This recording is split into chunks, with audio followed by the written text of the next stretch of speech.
أعوذ بالله من الشيطان الرجيم. بسم الله الرحمن الرحيم. يا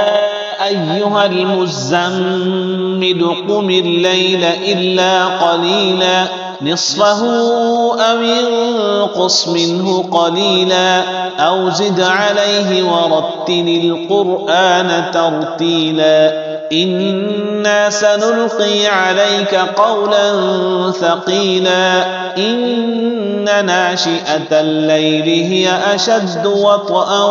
وأقوم قيلا إن لك في النهار سبحا طويلا واذكر اسم ربك وتبتل إليه تبتيلا رب المشرق والمغرب لا إله إلا هو فاتخذه وكيلا واصبر على ما يقولون واهجرهم هجرا جميلا وذرني والمكذبين أولي النعمة ومهلهم قليلا إن لدينا أنكالا وجحيما وطعاما ذا غصة وعذابا أليما يوم ترجف الأرض والجبال وكانت الجبال كثيبا مهيلا إنا أرسلنا إليكم رسولا شاهدا عليكم كما أرسلنا إلى فرعون رسولا فعصى فرعون الرسول فأخذناه أخذا وبيلا فكيف تتقون إن كفرتم يوما يجعل الولدان شيبا السماء منفطر به كان وعده مفعولا إن هذه تذكرة فمن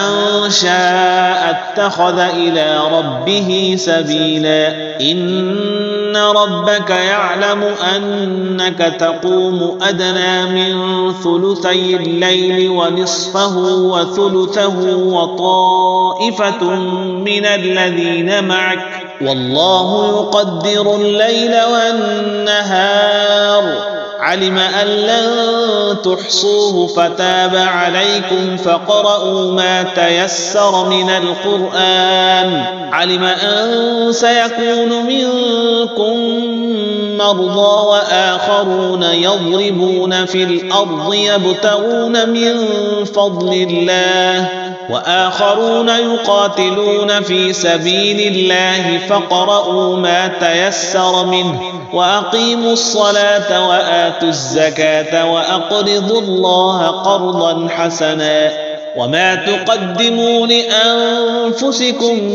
من خير تجدوه عند الله هو خيرا وأعظم أجرا واستغفروا الله إن الله غفور رحيم صدق الله العظيم.